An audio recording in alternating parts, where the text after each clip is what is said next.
Shelia Eddy, how do you plead to the offense of murder in the first degree of the felony charged in count 3 of the indictment in this case?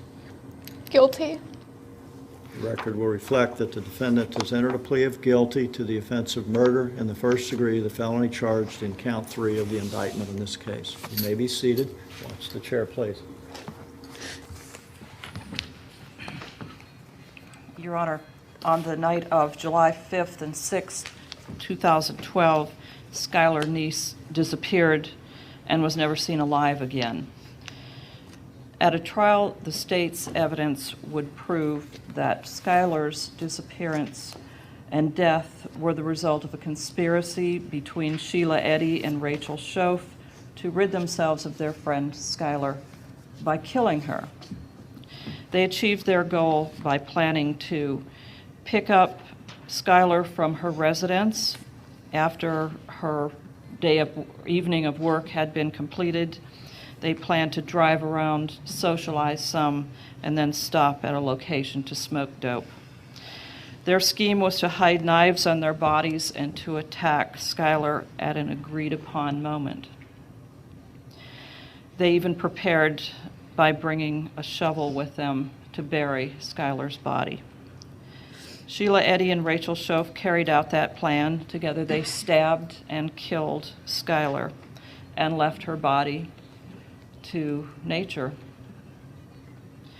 Shelia Eddy and Rachel Shoaf carried out that plan in conspiracy with each other and finalized that plan. As I have said, that would be our evidence, and that evidence in conjunction with Rachel Shoaf's evidence at trial regarding those events would combine with physical evidence to include Shelia Eddy's car, the vehicle that was used to transport Skylar that night, having the DNA of Skylar Neese in the form of blood on a part of the trunk of that car. We have also recently received a report from the FBI laboratory that shows that a vertebrae of Skylar that was collected from the scene of the murder shows evidence of injury that is consistent with having been caused by a knife blade. So with the physical evidence, the testimony of a co-defendant, and other testimony that would be part of a full trial, we believe that a jury would find beyond any reasonable doubt that this defendant is guilty as she has been indicted. Thank you. Ms. Eddy, have you heard what the prosecutor said the state's evidence would be? Yes, sir. Is that substantially correct? Yes, sir. Is that what happened? Yes, sir. Ms. Eddy, are you entering a plea of guilty to the offense of murder in the first degree, the felony charged in count 3 of this indictment, because you are in fact guilty of this offense? Yes, sir. As I've said, and as you've heard very painfully from Mr. Neese, on the night of July 5th and 6th, 2012, Skylar Neese disappeared forever. It became known that Skylar had last been in the company of her two best friends. One of them, Shelia Eddy, had been friends with Skylar since grade school. The other, Rachel Shoaf, was a friend of more recent vintage. The investigation after that by police covered much ground and varying theories as to why Skylar had disappeared and how and when she might be found. Because Shelia Eddy and Rachel Shoaf were known to have been with Skylar on the night of July 5th, 2012, they were questioned by police a number of times during the ensuing months. They repeatedly claimed to have left Skylar at a location near her home and repeatedly disclaimed any further contact with her. Their agreed-upon story held up until late 2012, when Rachel Shoaf's story added a piece that Shelia Eddy's story had not caught up with yet. Skylar's remains, and mind you, not her body, but remains, were finally recovered in mid-January 2013. The reason for that was that on January 3rd, 2013, Rachel Shoaf finally agreed, after securing her own benefits, to tell the truth about Skylar's demise. She also drove with police on that date to show where Shelia Eddy and she had left Skylar's body that night in July. The truth that Rachel Shoaf disclosed about this horrific and vile crime included these things. Shelia Eddy and Rachel Shoaf had begun to distance themselves from Skylar. They had begun to fear that their friendship would dissolve. And if that were to happen, Shelia and Rachel worried that Skylar would divulge their secrets, the kind of secrets perhaps that girls have, and other things. The conflict grew between them over time, or at least in the minds of Rachel and Shelia. And during that time, Shelia and Rachel discussed methods of getting rid of Skylar. And then came the summer of 2012. After Shelia returned from a week at the beach in June of 2012, when Skylar had accompanied Sheila's family, Shelia told Rachel of her continual quarreling with Skylar during that trip at the beach. And the desire between Rachel and Shelia to rid themselves of Skylar intensified. So they made a plan to pick up Skylar after her work on July 5th, 2012, and to kill her. To carry out this plan, they armed themselves with kitchen knives concealed beneath their clothing. And they brought a shovel and clean clothing for themselves for when they were finished. After they picked up Skylar, they drove to a location with which they were familiar from prior times of driving around and smoking marijuana.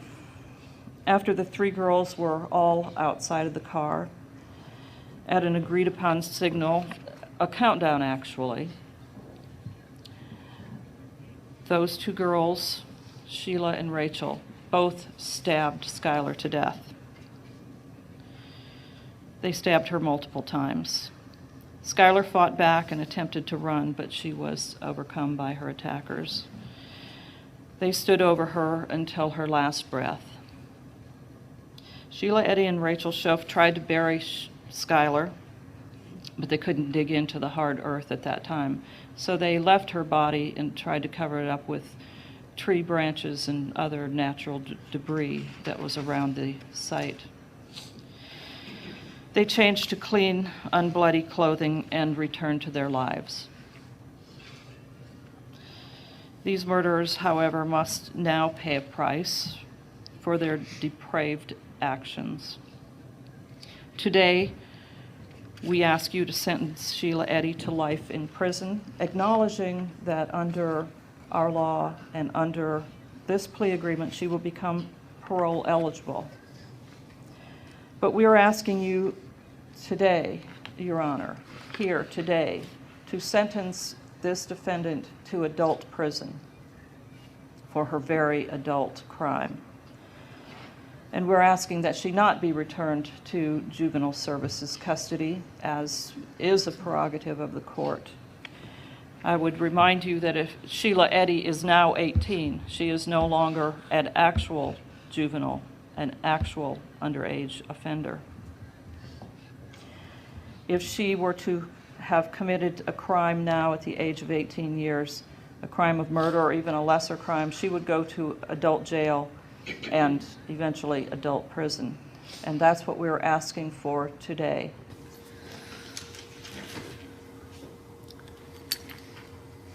Shelia Eddy, for your conviction of the offense of murder in the first degree upon your plea of guilty, it is the sentence of the court that you've been imprisoned in the West Virginia State Penitentiary for the rest of your natural life, consistent with the requirements of the Constitution of the United States. That sentence is technically with mercy, which makes you eligible for parole after you have served 15 years.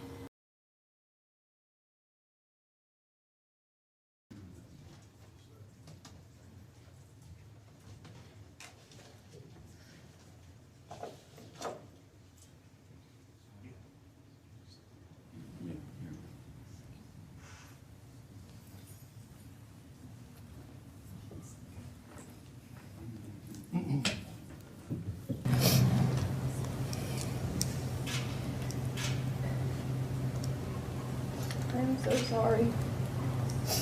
I don't know if there's a proper way to make this apology because there are not even words to describe the guilt and remorse that I feel each day for what I've done.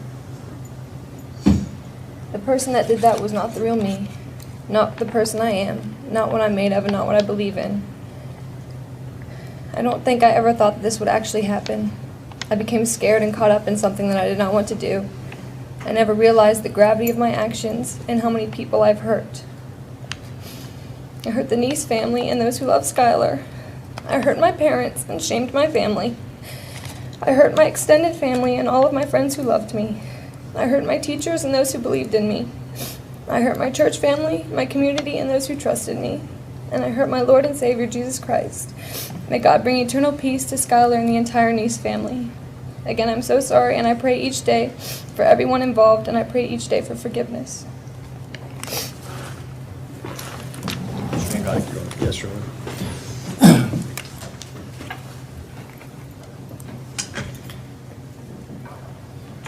Well, Your Honor, there's nothing that I can say here today that would take away the pain and the heartache that the Neese family has and will endure. Our mother's sister. And still to this day, we do not know why they did this. And that is a question we would like an answer to.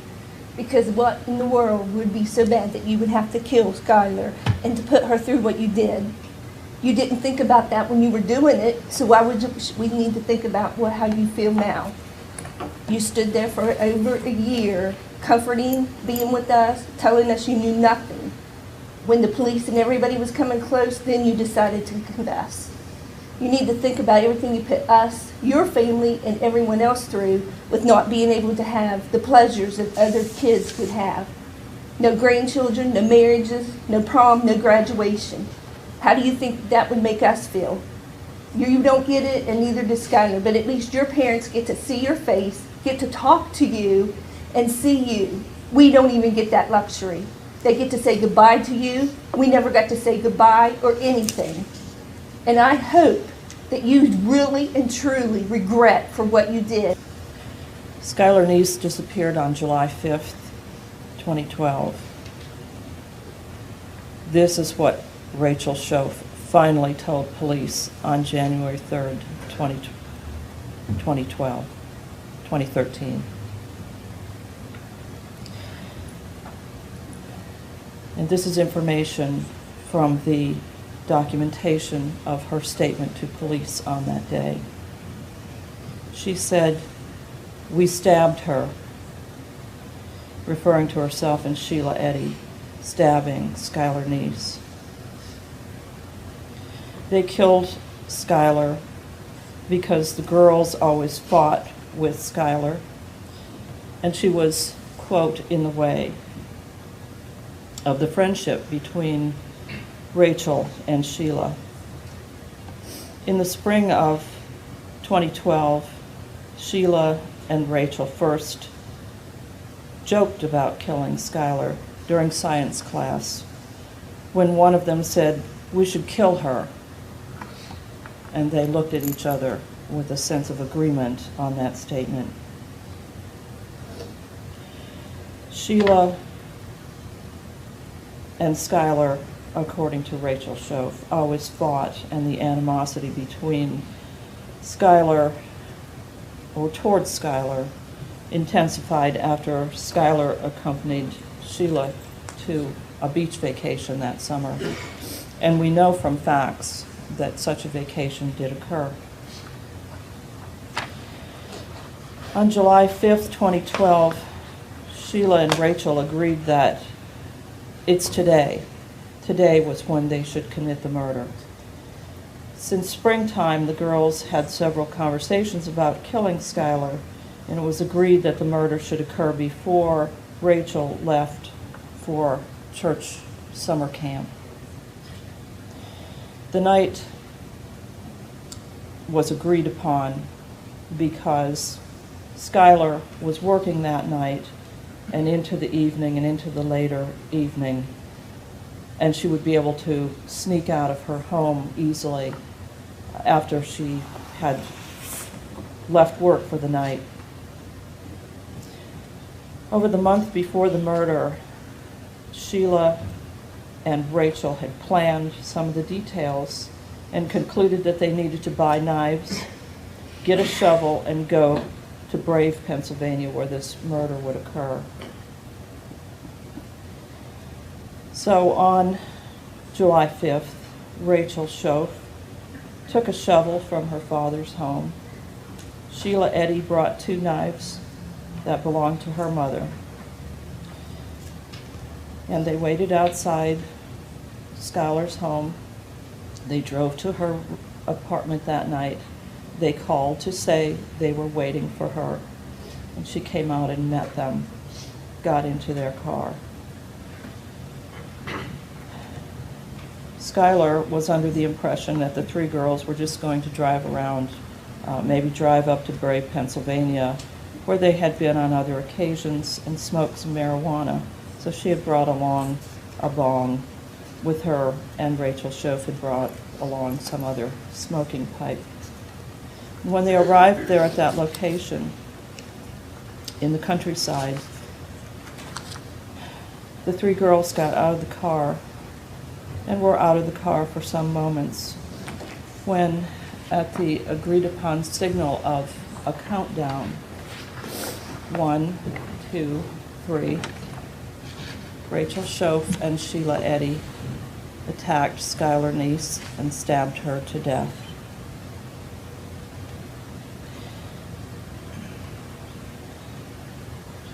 Skylar attempted to run away, but Rachel Shoaf tackled her. She told police. Rachel Shoaf described the scene as having lots of blood, and it was never cleaned up. Following the attack, and blood remained on the gravel road. Rachel Shoaf estimated that Skylar was stabbed 10 times before she died, and she explained that during the attack, Skylar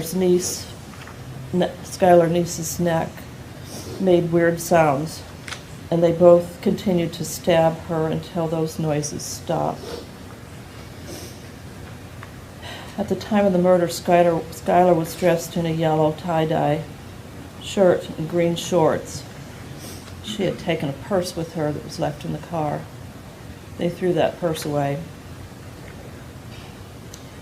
They thought Skylar's cell phone would remain where her body was left. And in fact, it was found there, Your Honor.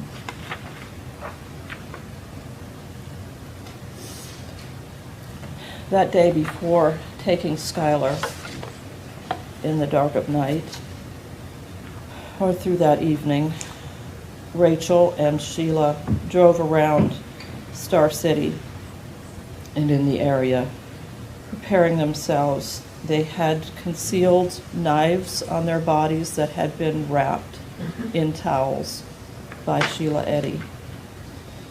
And they took that shovel with them. And they arrived at Skylar's home and told her they were waiting for her. They were waiting to kill her. Your Honor, this heartrending case has consumed us from the date we became aware of Rachel Shoaf's disclosure to police. The disclosure that she and Shelia Eddy had deliberately, intentionally, and premeditatedly murdered Skylar Neese, according to a plan by which they had armed themselves with knives, had prepared to conceal Skylar's body after killing her, and had taken materials and extra clothing to clean up. We struggled first to accept the reality, and then for months we spent hours, days, and weeks trying to ensure that the cases of Rachel Shoaf and Shelia Eddy could both be set on a course to accomplish as much justice as possible.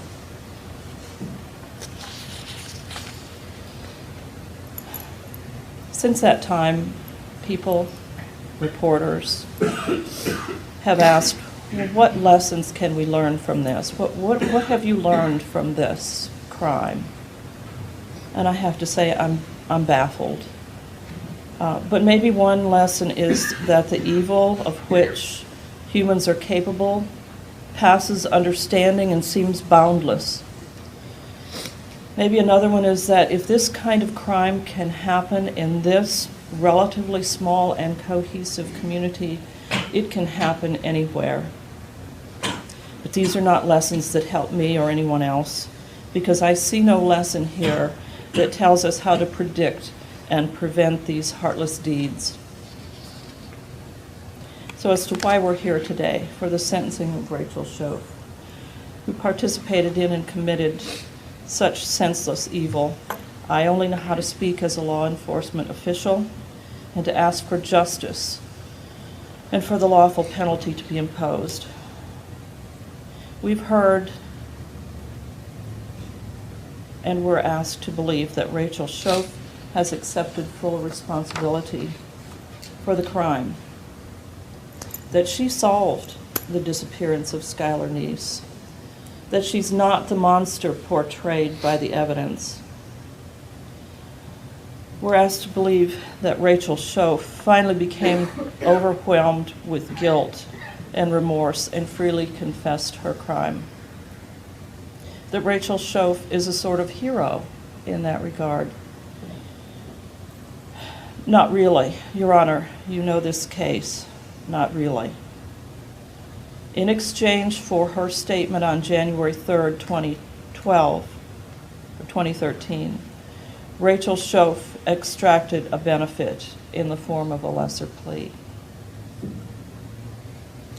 Let's not forget that the history of the investigation is that the two defendants were questioned by police repeatedly over a period of 5 and 6 months following Skylar's disappearance. Let's not forget that they lied repeatedly and that they were communicating with each other to keep their lies straight, to keep them consistent with each other. Here's a list of when Rachel Shoaf lied to police. July 19th, 2012. September 11th, 2012. November 6th, 2012. November 30th, 2012. But it was the November 30th, 2012 interview when her nerves began to fray. Her lies began to fragment. And the stories about when and where the defendants had last seen Skylar Neese began to fall apart. It was that November 30th, 2012 interview when Rachel Shoaf changed her lie a little bit. She added something. And Shelia Eddy's lie didn't catch up with Rachel's lie until December 1st, the next day.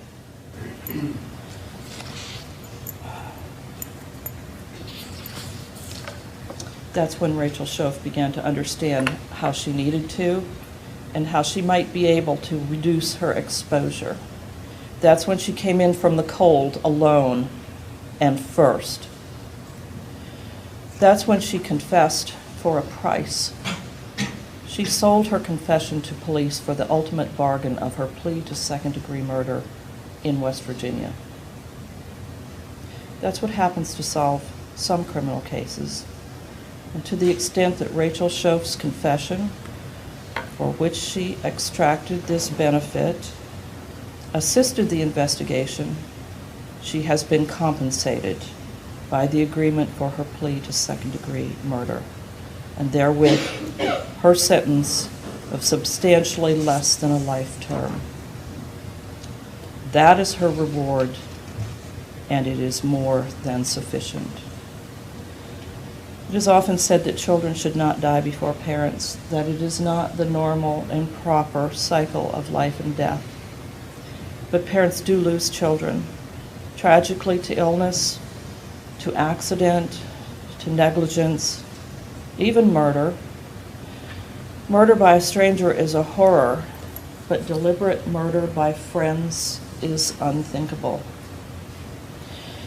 It must be unbearable for Dave and Mary Neese to contemplate the fact that Skylar's friends hated her so much that they took her in the dark of night and stabbed her to death even as she struggled for life. They were single-minded and relentless. Rachel Shoaf, for your conviction of the offense of murder in the second degree, the felony charged in the prosecutor's information in this case, it is the sentence of the court that you be imprisoned in the West Virginia State Penitentiary for a period of 30 years. The court assesses court costs as required by law, would order that you pay restitution in the amount of $921.71 to the West Virginia Crime Victims Fund, and in the amount of $7,262.22 to whoever ultimately assumes responsibility for that obligation, be it either the funeral home or the Crime Victims Fund in West Virginia or Pennsylvania or whoever. You will be jointly and severally liable for that obligation with your co-defendant, Shelia Eddy. The defendant has received the benefit of her bargain, and that was a plea to a lesser offense of murder in the second degree, an agreement by the federal authorities not to prosecute her federally, which is, I understand the law, they have every right to do, even and in spite of the pleas that were entered here, and the agreement of the authorities in the state of Pennsylvania not to prosecute her there, even though, as I understand the law, they have every right to do so.